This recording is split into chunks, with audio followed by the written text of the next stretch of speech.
So something we've all got to deal with from time to time is a bit of grain tear out.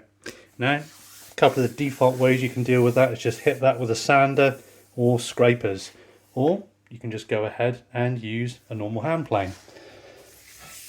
So quite often the hand plane can cause that problem in the first instance, and the reason I've got this bad surface is that I was preparing these boards by hand and I didn't have the tools set particularly fine, because if you want to convert the timber you've got to make a little bit of headway.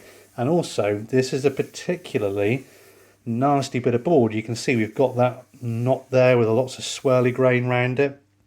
You can imagine that what's happening there is the grain is coming up like that and it's coming down there. It's all over the shop. So if I was to plane down this way, I'm working on those layers and squashing those layers down. That's to my favour.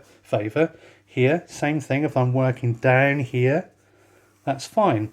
So some people say things like, well, if you could work from here and away, and then work from here and away, you'll cure it. And that kind of works, but a lot of the time you want to be able to take a complete through shaving as you go, to try and keep things productive and to try and keep moving progressively.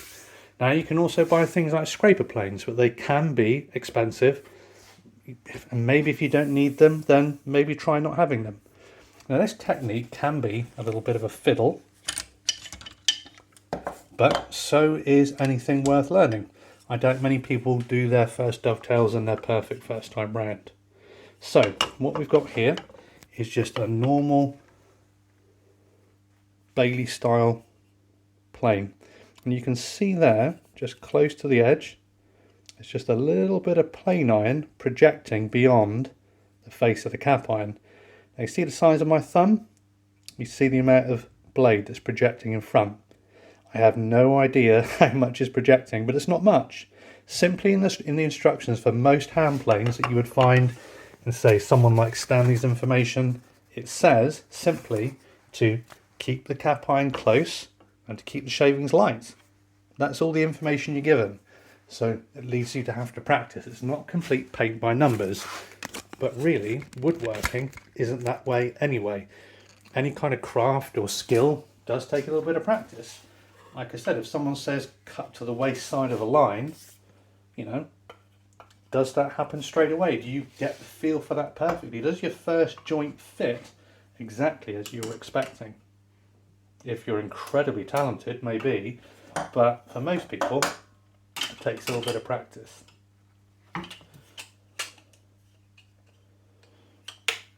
Now, with the plane, I keep an open mouth, and for all of my jobs, I keep the mouth of the plane open.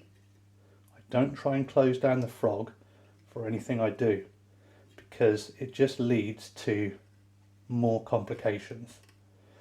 There is a school of thought that says that a very fine mouth will get you a good surface finish, and to some extent that's true. I don't want to get too off topic, but I find this more effective. Now with something like this where I know the grain's going to be hard work, I've gone for a slightly heavier plane, which is my 5.5. Normally for smoothing I would use a smoothing plane, but it's such hard work here that the extra momentum from this plane and to be able to introduce it before it actually starts to cut, I find to be quite useful. So I want to go really light. I don't want to take big hefty cuts. And there we go. I can start to hear that the plane is catching the surface, but not much. So I wind out the iron a little bit more. And there we go, I've got a bit of a cut.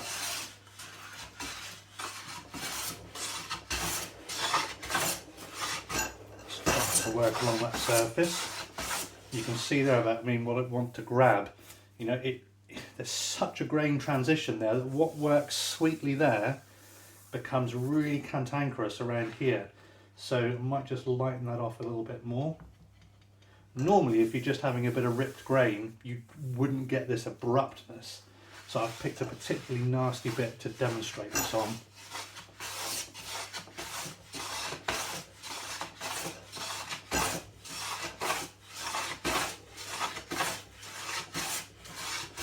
It may not seem like I'm taking off much, but I'm making progress.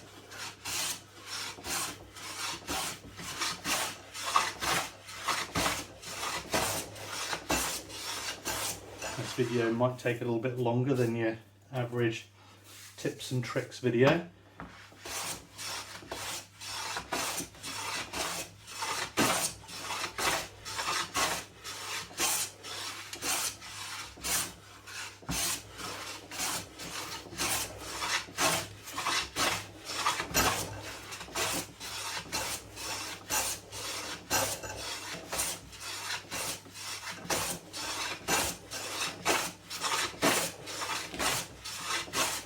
And it's just about keeping on going, keeping that rhythm going.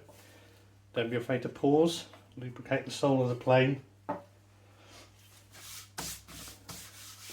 And different people will have different preferences for the tools that they choose.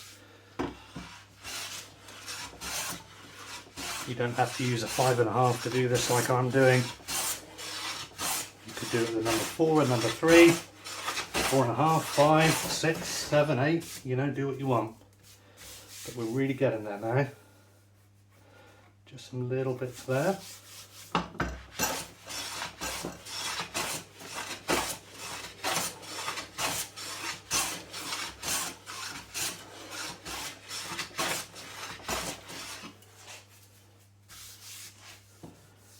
Okay, I think we might be there.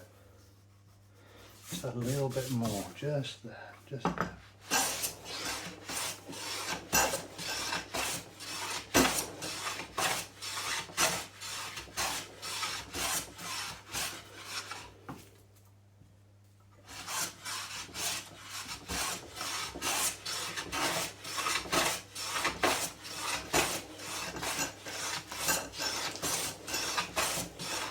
And this is the thing, you've got to keep working all the way across.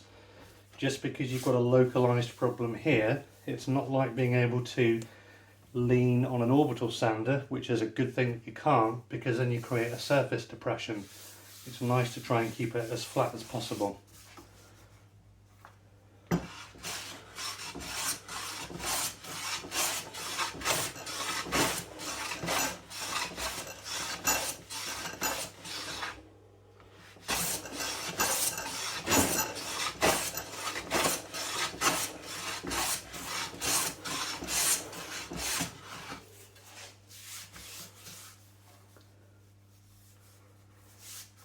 A few more swipes and I think we're going to be there.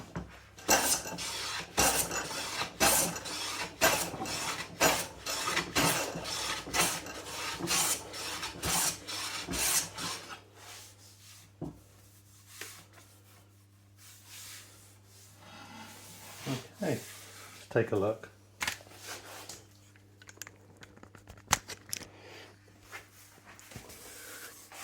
So what we've got here is we can see a little bit in the grain effect what's happening. We've got the grain which is being worked compliantly because the grain's naturally working in the right direction. We've got the tricky finish gone from there. Now that you can see is a change in colour, but there's no ripping.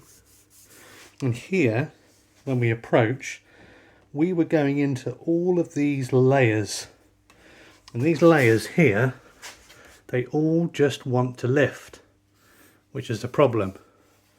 But you can see that that is smooth. It is all smooth across the surface.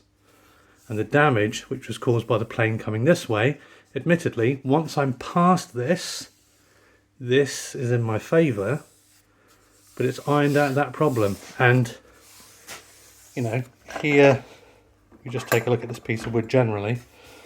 I've chosen to keep that knot uppermost. On the side, you could say, well, that's the face to use, but I quite liked having this more cantankerous grain as a feature. Okay, so that's something to try, and it's not anything I've invented. You can find plenty of information online. If you read old information and you try and understand it and put it into practice, you'll be amazed what it can do for you.